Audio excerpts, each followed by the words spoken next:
of Rolling Stone magazine named him Rock Star of the Year, calling him the exterminator of secrets and the pop leader of the end of diplomacy and imperial security. That's the year his organization WikiLeaks made history when it released thousands of classified documents into the public domain, along with footage of the American military firing on unarmed Iraqi civilians. Meanwhile, his critics accuse him of endangering people's lives and being a publicity seeker. Now, 4 years after WikiLeaks became a household name, Julian Assange is a wanted man. He's holed up in the Ecuadorian embassy in London for the past 2 years, with Sweden calling for his extradition over sexual assault allegations, which he denies. But this hasn't stopped Julian Assange from speaking his mind, this time in the form of a new book called When Google Met WikiLeaks. And today, Julian Assange joins me on the line from the Ecuadorian embassy in London. Hello, Julian. G'day, good to be with you, Q. Thank you. Well, thank you for calling me Q. I'm Gian, but you can also call me the name of the show. I appreciate it. I do appreciate you taking the time to do this. I know you don't do a lot of interviews. Let me start with this book. And Julian, I understand you wrote this book partly in response to Google Chairman Eric Schmidt's book, The New Digital Age. You agreed to be interviewed for that book, as you describe in this new book of yours, but then you were not happy with how you and WikiLeaks were portrayed. Can you tell us why? This book by the chairman of Google, Eric Schmidt, is a very important book. It presents Google's geopolitical vision of the world and where it wants to take the world. And in trying to understand why that book was written and what it meant, I looked at what its positioning was and what Google's positioning was, and my conclusion is that Google is striving to be the geopolitical visionary of the United States, the one company that can answer the question, where should America go next in terms of its interactions with the world? And Google's argument for that is that it can see further, that it is on the edge of developments, it has a presence in every place in the world other than North Korea, and that it is used by billions of people and collects the information of billions of people. And given Google's financial power, it is now the second largest corporation in the US. Its geographic human reach, it interacts with more people than any other organization on the planet. There is, of course, a personal story, how I personally became interested in what Google was doing as an organization. As a publisher, I've always, most of the time, focused on governments and for corporations, mainly banks. But Google became something of interest after Eric Schmidt, the chairman of Google, came to see me in 2011 while I was under house arrest at a secret meeting.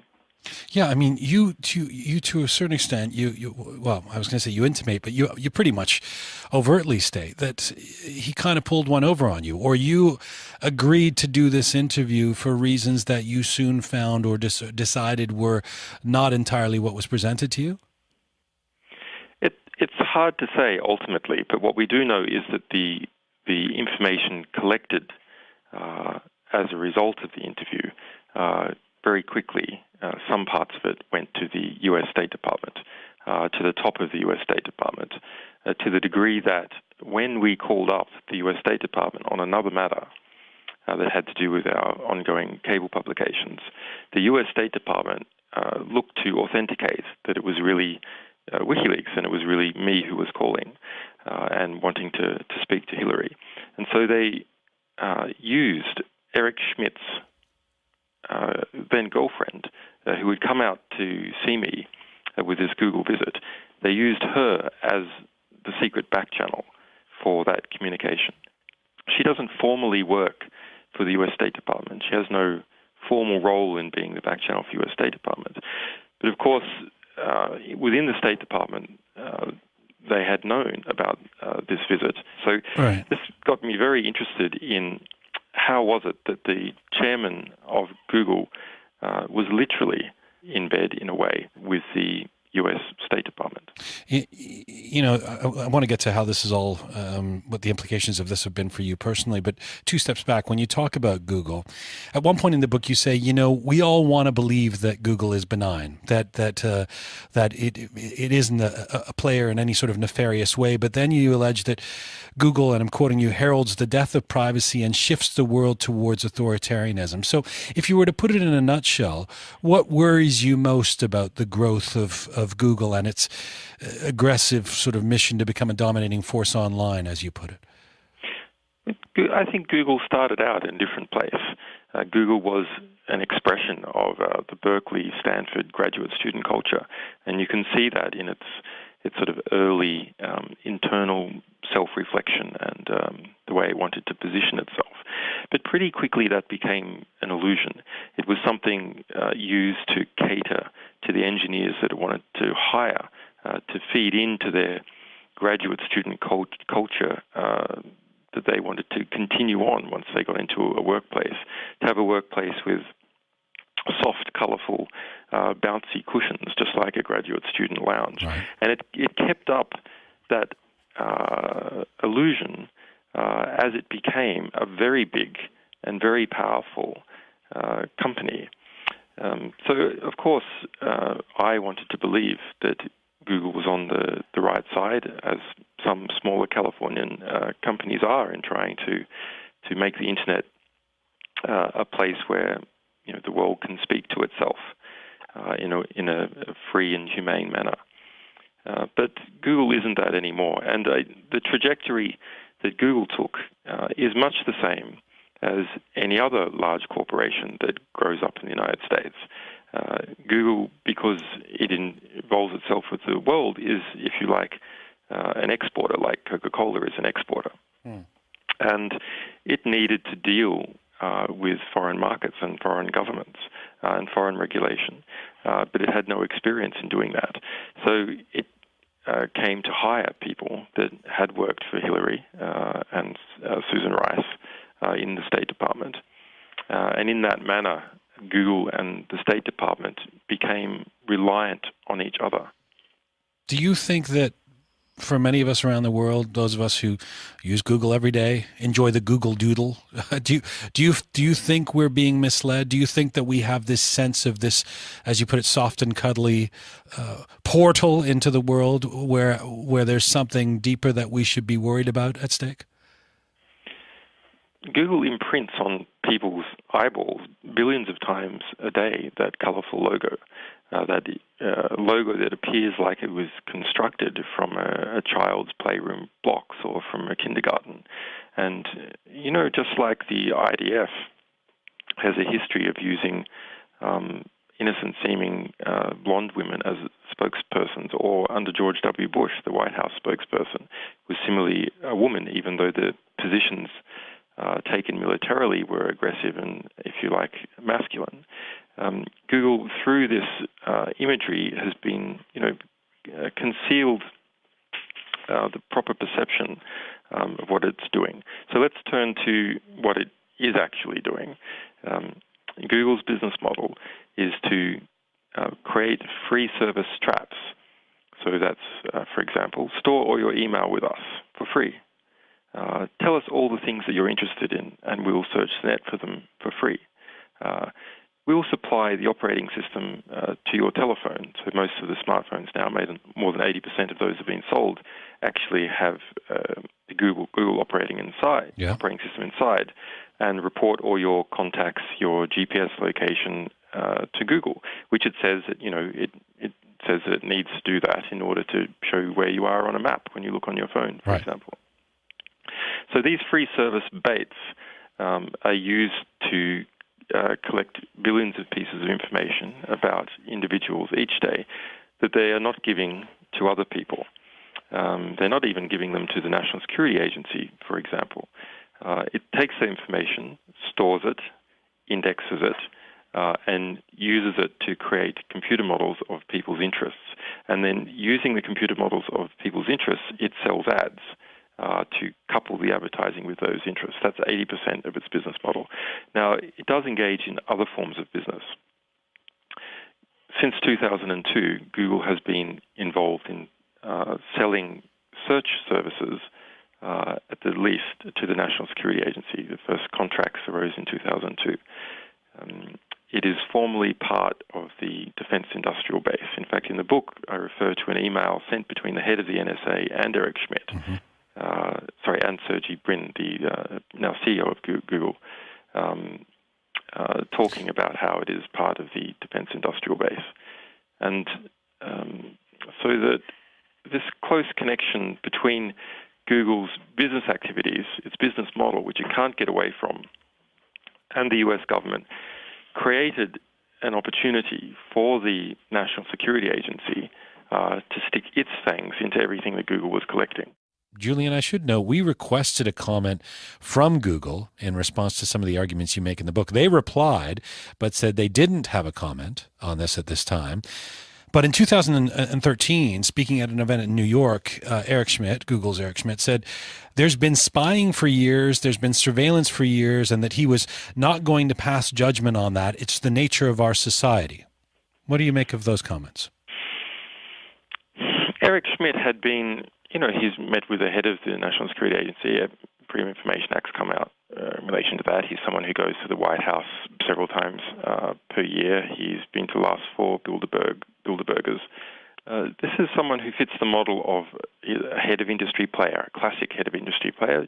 He engages in the same sort of relationships that you would expect, say, the head of GE to engage in. And that's very natural because those are the sort of relationships you need to maximize the power position of your company and your other interests.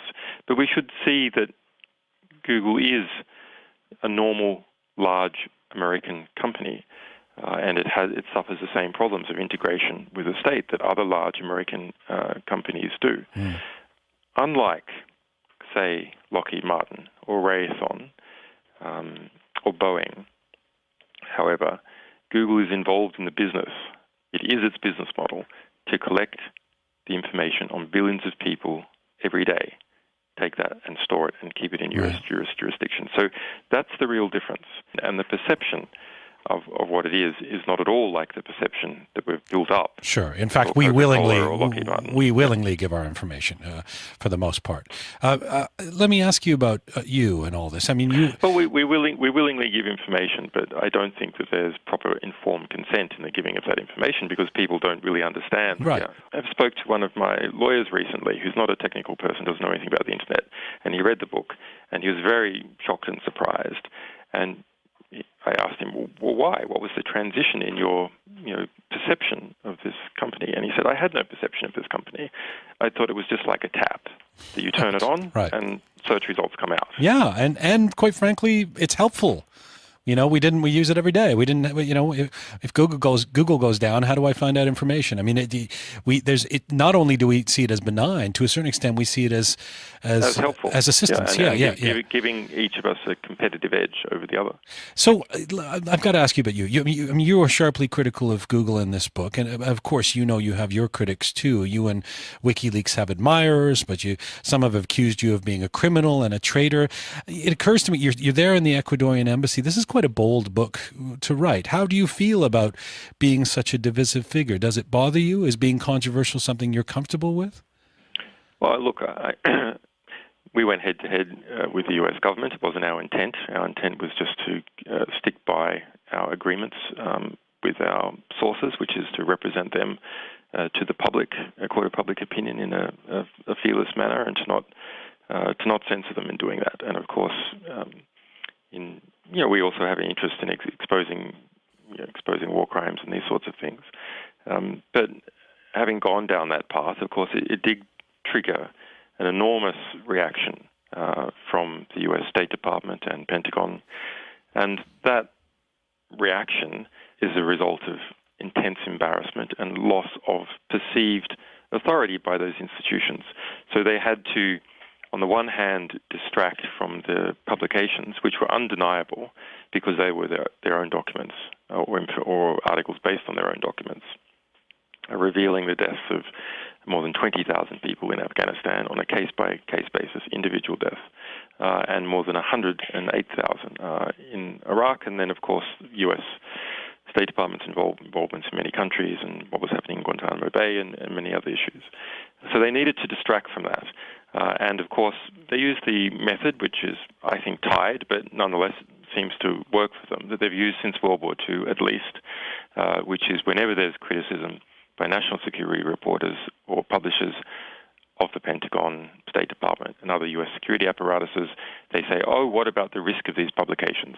So to distract from actually talking about the deaths of literally hundreds of thousands of people, they instead try and enter into speculation about speculative harm that might come about as a result of publications. But when people have opinions about you, you at the center of it, like, is it, I mean, because it goes beyond the State Department at this point. I mean, your WikiLeaks has turned you into something of a celebrity, right? I mean, you're famous or villainous, depending on who one asks. Are you able to brush that off? Do you stress about that? Is it a source of anxiety? How do you feel about being at the center of this, being a focal point? Well, let me just complete. The U.S. government said last year in the trial of Chelsea Manning, under oath, that they could not find a single person who had been harmed from our publications. And they had really tried because they wanted to use it for the prosecution. So that's where we stand. No organization is perfect who works at scale. The Ford Motor Company is involved in all sorts of deaths. I'm sure it's not with intent. Same with the BBC riot start in response to its broadcasts. But thus far, we have the U.S. government saying that they can't find a single person. Now, how does this affect me? Well, it's just part of the nature of things that when you're involved in leading a publisher like I am, that is infuriating big powers, and we get counterattacks. We've had many of those after over 8 years. I'm used to them to a degree. The size of the counterattacks that started in late 2010, they pushed the organization right to the very edge. But we have lived through it.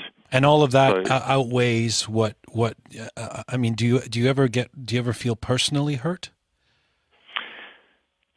It's when these things begin, each sort of new attack you can take in a sort of personal manner, but after a while it starts to normalize and it becomes simply, if you like, the profession that you're involved in. And I suppose for someone who isn't, has never been in the media spotlight, what you learn, I think it's a very interesting phenomenon, that if you don't have a really big media concern that can sort of keep control of your image, maybe, for example, Rupert Murdoch has such a concern that can kind of adjust the perception of who he is, although he hasn't done that well, I suppose, in that perception. Your celebrity can get away from you, and in fact does pretty quickly get away from you. That is that the image or the myth that is created by your opponents and the media starts walking off on its own, and you don't feel that you are that person. It's a little bit like a virus. So, perhaps a virus starts out as being chickenpox and it enters into a particular population group, and it starts bouncing around that population group. And individuals in that population, perhaps they're not susceptible to high temperatures, or perhaps their mucous membranes are particularly strong. And as the end result of that virus bouncing around in that population is that it evolves into something that reflects the population that it was moving in. I'll give you another, maybe easier to realize example. Yeah, okay.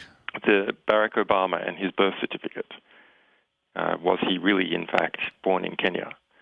And this birth certificate meme was flowing around, essentially the Tea Party riot, and adapting and changing and shifting. And in the end, reflected the interior psychological and political contours of that population more than it did Barack Obama. Him. But when you say it's hard, you stop to disconnect from the person that they say that you are. I mean, you are a lot of different people depending on who one listens to. You're described as being everything from passionate and funny and courageous to vain and paranoid and manipulative. What do people, in your view, get wrong about you most often? Well, almost everything. That's the that's the perverse nature of not simply celebrity, but the perverse nature of being famous and having a superpower as an opponent. That's just anyone who's in that situation has the same result. For example, although it would seem a bit indelicate to compare myself to Nelson Mandela, if you look back, before he was a celebrated leader of South Africa, he was on a terrorism list that prevented his entry into the United States until 2008. Margaret Thatcher accused him of being a terrorist. In fact, David Cameron accused him of being a terrible terrorist. Similarly, Carl Bildt, the Swedish Foreign Minister, said that he was a terrorist. And are you comparing yourself to Mandela? No, I wouldn't want to because it's indelicate. But at that period, he was demonized as right. He was terribly demonized as being a terrorist. Interestingly, because I have studied Mandela a bit, he was captured by the South African authorities. He was on the run, and he was captured by South African authorities after the CIA tipped off the location he was in. So you have incredibly, Barack Obama using Mandela, rushing, in fact, to Nelson Mandela's funeral and heaping Nelson Mandela's body across his back, metaphorically speaking, like a bearskin rug, and showing it off. But in fact, not apologizing for the role that the U.S. government took part in imprisoning him for nearly 30 years. Julian, at the time of your meeting with those Google executives, with Eric Schmidt and others in 2011, you were under house arrest. You're now living in another type of confinement. That is, for almost 2 years, you've been living in the Ecuadorian embassy in London. It's such an interesting paradox. I mean, given that you've built your career on trying to bring freedom to people around the world, what is it like to have your own movements so restricted? Back in 2010, I made this sort of strategic calculation that we would have to publish, just on principle we'd have to publish, and then we'd have a hard fight, a very hard fight, which we wouldn't necessarily win, but we had a good chance for 5 to 7 years. And I think that is bearing out. There's an increasing realization, even in this country, that what has happened is quite unjust. And it's just the United Kingdom has a lot of prestige in place in the issue, and it also doesn't want to offend the United States. So it needs to find a way to swivel through without losing face over the present diplomatic standoff. But in the beginning of the year, as a result of abuses that took place in my case that were seen in the Supreme Court, and another case, that of Andrew Symeou, the British Parliament changed the law and said that there was to be no more extradition without charge.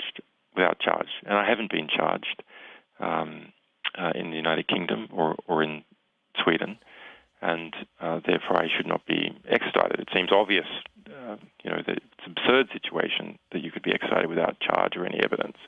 And finally, the UK Parliament has agreed. Not I think because it's particularly concerned about what happens to me, but it's very concerned about exactly the same thing happening to other people in this country. What is it like for you in there? Do you have your own room? Do you get a chance to go outside at all? Well, outside the embassy, there is £7.3 million of surveillance. It's about 12 million American dollars emitted surveillance by the UK government on me in this embassy. That's how much they've spent over 2 years.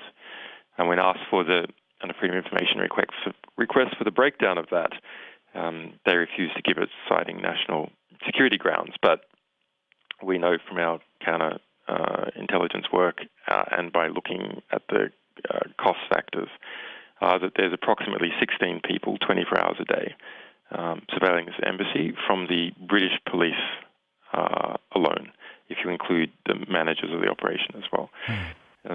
So that, that's a difficult circumstance for someone that's running a publishing organization involved in a dozen different legal court cases around the world, most of them involving the United States, to preserve our ability to act.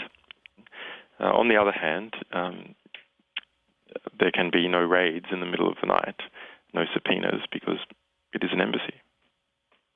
How is your health?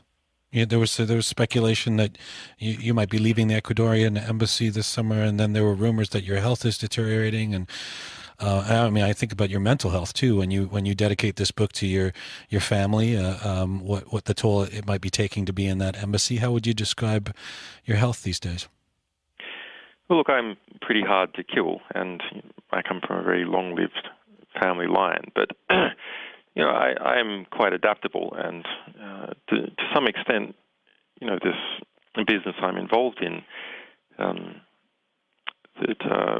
where you are involved in moving the world small piece by small piece to a state that you find to be more of your liking. And if you can't do that, at least pointing out those people who have brought it into a state of disrepair, that's a very satisfying thing to do. So in some ways, the conflict that has come about as a result is not altogether unwelcome, but it's not something that my children, for example, signed up for. So that's easily the greatest irritation. You got a pretty logical and dispassionate way of describing all of this. Is that the face you put on during interviews, or are you really able to control your emotions that way? That's an interesting question. I mean, it's just necessary. You'll find that people in conflict situations, especially people who are trained to be in conflict situations or difficult situations, like paramedics, some police, some soldiers, develop an understanding that you have to do what it takes to get through the situation, and therefore you have to be diligent, and you can't let your emotions push you around. And maybe people who have some of that ability are called to those professions, or not at least rebuffed by them. But the situation with my family makes me pretty angry. But anger is also something that you can transform into a fuel to get useful work done. I really appreciate the time you're taking with us today. I've only got one or two more questions to ask. I wanted to say, you're living in the Ecuadorian embassy because you're currently wanted for questioning over claims of sex offenses in Sweden, and you're avoiding extradition. You emphasize that no charges have been laid against you. But you've also said that your biggest fear is that Sweden would then send you to the U.S. and you'd end up facing the death penalty. And surely there are, people listening to this right now who would believe that I'm speaking to a traitor to the United States right now. Is that your biggest challenge, avoiding being sent to the States? Well, it sounds like you've taken some of your context from the British press, which has a dog in this fight. Okay. Let's give the context. The context is, as a result of the U.S. has been building profiles on how to destroy us since 2008. In fact, we've published them, secret documents on how to knock out our center of gravity since 2008. Anyway, come to 2010, the U.S. Diplomatic Security Service started an investigation into us, and then a grand jury was started up by the DOJ, FBI, and a WikiLeaks war room by the Pentagon, with 120 people in it, admitted 120 people working around the clock. That investigation, the DOJ component, has continued and continues to the present day. The DOJ last filed on April this year, April 25, that it was continuing with that investigation and pending prosecution. It's a really big thing. There's lots of countries involved. We've filed criminal cases in various countries in relation to the intelligence activity. The FBI has been stomping around Germany, UK, Denmark, Iceland in relation to that. Now, in June 2012, I formally applied for asylum at the embassy here, the Ecuadorian embassy, in relation to the US case. That was assessed, and a positive asylum decision was given. Under international law, the UK is then meant to permit me to take up my refugee status. That's the law for refugees. Now, a preliminary investigation started in Sweden in August 2010, and then was immediately dropped in relation to two women who went into a Swedish police station to ask for advice about could I be compelled to take an HIV test. This is not in dispute. This is something that is submitted to the Supreme Court, in fact, by the prosecution. The Swedish state then decided to initiate its own criminal investigation into whether I had committed a sex crime, despite the objections of at least one of those women. The senior prosecutor of Stockholm then dropped the whole thing. And in the context of the US attack on us and a national Swedish election in late December 2010, I have nothing to do with Sweden, by the way. I just went there for to give a lecture on Afghanistan. Then resurrected the whole thing, the preliminary investigation, but did not charge me, and then said that it wanted to speak to me, but refused to come to the United Kingdom to do so or to pick up the telephone, etc., which is perfectly normal in other cases. And that then resulted in a situation where I couldn't leave the United Kingdom for my asylum, and where the British police said that they'll arrest me to extradite me to Sweden. And that is the technical excuse which has now been used to thwart Ecuador's granting of asylum, to obstruct that asylum. Despite that it's very clear under international law that that is not to be done. That was certainly a clarification. Thank you for that. I'm still wondering about whether the greatest threat is to be extradited to the United States. Is that your top concern? Well, the British government have said that even if the Swedish government drops its preliminary investigation and ceases to try and extradite me, they're going to arrest me anyway. So yeah, that's been the greatest concern for a long time. But it's also not just me that concern affects. It affects some of our other staff. And Chelsea Manning, the alleged source of the diplomatic cables last year, was sentenced to 35 years in prison. Yes. And there's part of that case was involved me as well. In fact, on the last day of sentencing, my name was mentioned more than 20 times. So there's a clear U.S. interest in creating a general deterrent, both from the inside in relation to targeting people like Chelsea Manning and Edward Snowden, and on the outside in relation to prosecuting the journalists that seem to be the most involved or most culpable. Julian, a final question to you. Just listening to you talk and listening to all that all that your life is right now and isn't as well. I mean, in terms of the confinement, for all the fame you've garnered, for the change you've resurrected or created, for the support you've received, and then for all the controversy and the targeting, the confinement, the situation you find yourself in right now in this Ecuadorian embassy, unable to leave. Would you say you're proud of what you've done? Would you trade it in? Has it all been worth it?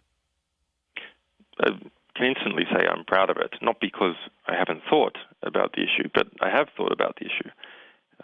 So, yeah, proud that we've set a really important precedent, which I hope will inspire and motivate others, and which has inspired and motivated others, including Edward Snowden. Thank you for your time today. Most welcome. Bye-bye. Bye-bye.